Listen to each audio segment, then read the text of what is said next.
curatif. La question est de savoir si on peut renforcer l'efficacité de ce traitement chirurgical. Alors, juste un point d'épidémiologie, de rappel. Le cancer colorectal en France, c'est considéré comme un problème majeur de santé publique, de par sa fréquence, mais aussi de par sa gravité. De par sa fréquence, c'est le 3e cancer le plus fréquent en France, après le cancer du sein et le cancer de la prostate. Vous voyez qu'en France, on a plus de 40 000 nouveaux cas chaque année en France. Alors c'est un cancer qui est grave, c'est la 2e cause de mortalité par cancer en France, avec plus de 17 000 décès chaque année en France. Donc c'est un vrai problème de santé publique. Alors vous avez une image de coloscopie, donc ce que vous avez montré tout à l'heure le docteur Sama, donc lors d'une coloscopie, et on tombe sur un polype qui a l'air dégénéré, donc un cancer du côlon. Et la prise en charge de ce cancer du côlon va dépendre de l'extension de cette tumeur dans la paroi du côlon. Donc là, vous avez une coupe anatomique là, à côté qui montre les différentes couches du côlon qui va déterminer l'infiltration en profondeur de ce polype et qui va déterminer la prise en charge thérapeutique de cette tumeur. Donc là, je vous ai schématisé une coupe anatomique. Vous avez ici donc la lumière du côlon, et ça c'est la paroi du côlon. Et en fait, votre polype, quand il va se former, il va avoir un degré d'invasion dans la paroi du côlon qui va être croissante. D'accord ? Donc plus il va évoluer, plus il va s'infiltrer dans la paroi du côlon. Donc, vous pouvez avoir des polypes avec une infiltration superficielle de la paroi. Vous pouvez avoir à l'inverse des polypes qui ont une infiltration plus en profondeur, et vous pouvez même avoir des tumeurs qui ont une atteinte. Pardon ? Des cancers. J'ai dit quoi ? Des polypes. Pardon, des tumeurs. Des tumeurs, des cancers qui peuvent avoir une infiltration dans la paroi et venir toucher les ganglions autour de la tumeur. Et cette infiltration au sein de la paroi va déterminer différents stades de la maladie. Vous avez probablement entendu des stades tumoraux, le stade du cancer. Donc vous avez 4 stades, le stade 1, le stade 2, le stade 3 et le stade 4. On ne va pas parler du stade 4 qui est le stade métastatique, c'est-à-dire que là cette tumeur, quand elle se développe dans la paroi, quand elle va venir atteindre les ganglions autour de la tumeur, le stade d'après, c'est la dissémination, c'est-à-dire que c'est des cellules cancéreuses qui vont partir dans d'autres organes et former les métastases. Donc là le traitement est complètement différent, on verra ça dans la présentation suivante. Mais là, on va se focaliser sur la prise en charge des tumeurs qui sont localisées dans la paroi, et qui ont même parfois un envahissement ganglionnaire. Donc vous voyez que les stades 3, ce sont les tumeurs qui ont un envahissement ganglionnaire. Les stades 1, ce sont des tumeurs qui sont localisées dans la paroi du côlon et qui ont une infiltration superficielle. Les stades 2, ce sont les tumeurs qui ont une infiltration plus en profondeur dans la paroi du côlon. Et les stades 3, comme je vous l'ai dit, c'est des tumeurs qui ont déjà un envahissement ganglionnaire. Alors le traitement de ces polypes qui peuvent ensuite se dégénérer en cancer, quand c'est des tumeurs qui sont très superficielles au niveau de l'infiltration de la paroi, le traitement va reposer sur une résection endoscopique, c'est ce que vous a montré tout à l'heure le docteur Elias Sama. A l'inverse, quand vous avez des tumeurs qui ont infiltré de façon importante la paroi du côlon ou qui ont une atteinte ganglionnaire, là le traitement va reposer sur la chirurgie. Et la chirurgie consiste à réséquer la partie du côlon dans laquelle vous avez la tumeur.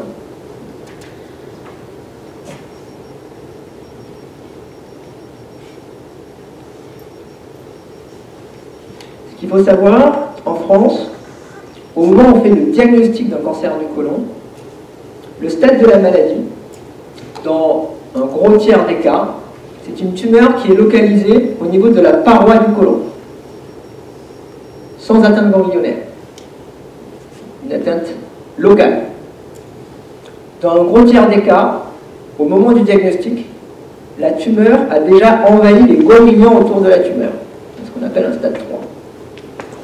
Et dans un quart des cas, au moment du diagnostic, on met en évidence des métastases à distance. Et ce qui est important de savoir, c'est que plus la maladie est évoluée, plus le stade est évolué, et moins bon est le pronostic. Vous voyez que pour les tumeurs qui sont localisées dans la paroi du côlon, les taux de survie sont entre 80 et 90%. Quand vous avez une tumeur avec une atteinte ganglionnaire, le taux de survie est de 50%. Et quand vous avez une maladie métastatique, le taux de survie est entre 10 et 20%. D'où l'intérêt de faire des diagnostics qui soient le plus précoces possible. Et c'est la raison pour laquelle il existe un dépistage. Le dépistage dont on vous a parlé ce matin. Le dépistage du cancer du côlon. C'est-à-dire que c'est une maladie qui, au moment du diagnostic, peut être déjà évoluée. Donc l'idée, c'est de faire un diagnostic à un stade qui soit le plus précoce possible, avant même que n'apparaissent les premiers symptômes. Et donc ce dépistage est basé sur la recherche de sang dans les selles, chez des individus qui sont complètement asymptomatiques, qui n'ont aucun symptôme et qui n'ont pas d'antécédents, ni personnels ni familiaux. Donc pour tous les individus de plus de 50 ans, qui sont bien portants, on doit rechercher du sang dans les selles. On doit faire un test, qu'on appelle le test hémoculte, ou le test immunologique aujourd'hui, dont le but est de rechercher du sang dans les selles. Et s'il y a du sang dans les selles, il faut faire une coloscopie. Parce que s'il y a du sang dans les selles, il y a peut-être un polype qu'on pourra réséquer par endoscopie, et on évitera que ce polype se transforme en cancer. Donc s'il y a un message à retenir aujourd'hui pour Mars Bleu, c'est que dans votre entourage, tous les individus qui ont plus de 50 ans, qui sont bien portants, il faut leur dire d'aller voir le médecin traitant afin qu'il fasse ce test de recherche de sang dans les selles. C'est le message à retenir.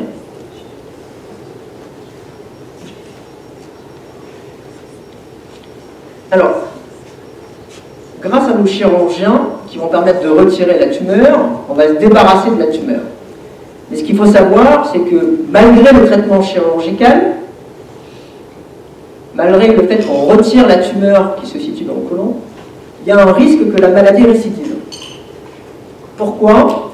Parce qu'au moment du diagnostic, même si on considère que c'est un stade qui est localisé, il peut y avoir ce qu'on appelle des micrométastases. C'est des cellules cancéreuses qui sont parties de la tumeur primitive, qui sont allées se loger dans d'autres organes, qui passent inaperçues sur les examens morphologiques, que le chirurgien ne voit pas, et qui seront responsables des mois plus tard ou des années plus tard d'une récidive de la maladie, d'une formation d'une métastase.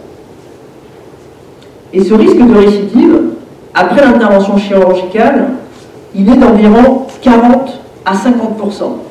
C'est-à-dire que 40 à 50% des patients qui ont une intervention chirurgicale pour un cancer du côlon qu'on a pensé localisé dans le côlon, présenteront une récidive de leur maladie des mois ou des années plus tard. Alors qu'est-ce qu'on peut faire pour faire diminuer ce risque de métastase, ce risque de récidive de la maladie? Qu'est-ce qu'on peut faire? Je vous pose la question.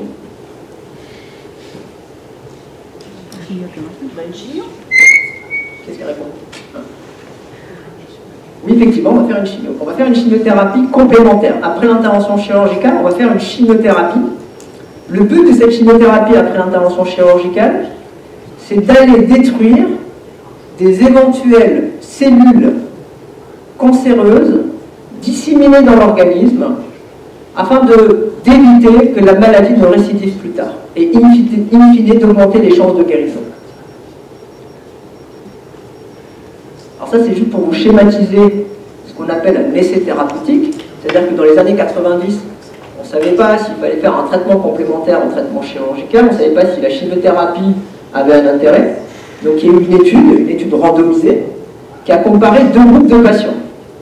Des patients qui recevaient un traitement chirurgical et rien après, qui était à l'époque ce qui était considéré comme le traitement standard, et un groupe de patients qui, après l'intervention chirurgicale, a reçu une chimiothérapie post-opératoire, une chimiothérapie adjuvante. Et ce qu'a montré l'étude, c'est que les patients qui avaient eu cette chimiothérapie avaient un risque de mortalité qui était diminué. D'accord? C'est-à-dire que grâce à la chimiothérapie, on a fait diminuer ce risque de récidive. Donc ça, c'est dans les années 90. Et début des années 2000, on a voulu encore aller plus loin, parce que malgré cette chimiothérapie, même si on faisait diminuer le risque de récidive, il existait encore des patients qui récidivaient de leur maladie, malgré cette chimiothérapie.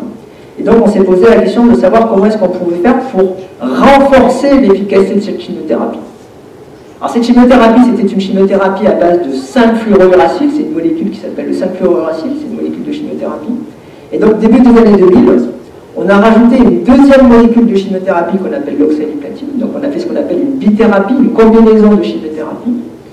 Et l'étude a montré que de faire cette association de chimiothérapie était plus efficace qu'une chimiothérapie par 5-fluorouracil. Et aujourd'hui, le standard thérapeutique, c'est qu'après une intervention chirurgicale, donc qui permet de réséquer la tumeur, on propose dans la grande majorité des cas une chimiothérapie qui combine et le 5-fluorouracil et l'oxaliplatine pendant 3 à 6 mois. Et ce qui permet de faire diminuer le risque de récidive.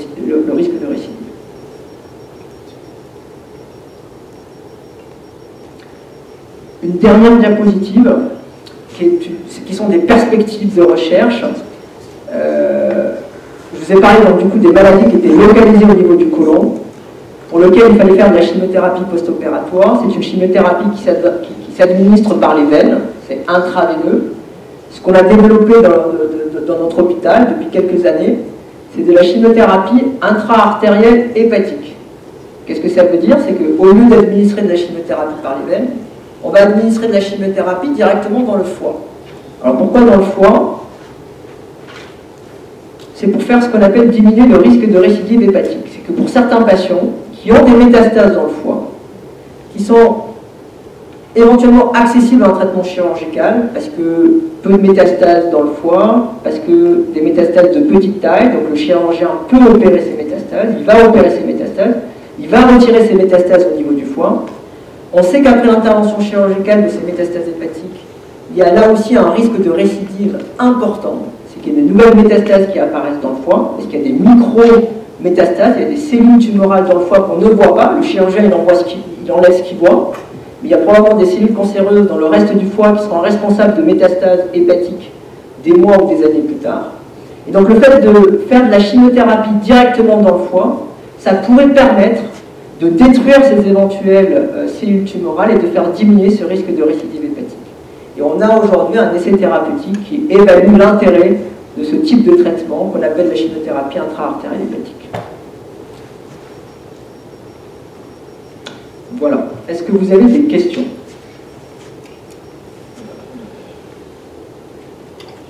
Toujours pas. Il y a des effets secondaires de cette chimio intra-artérielle? Alors la chimiothérapie intra-artérielle, la philosophie de la chimiothérapie intra-artérielle, c'est qu'on peut administrer des doses de chimiothérapie qui sont beaucoup plus importantes que celles qu'on en passe par voie intraveineuse.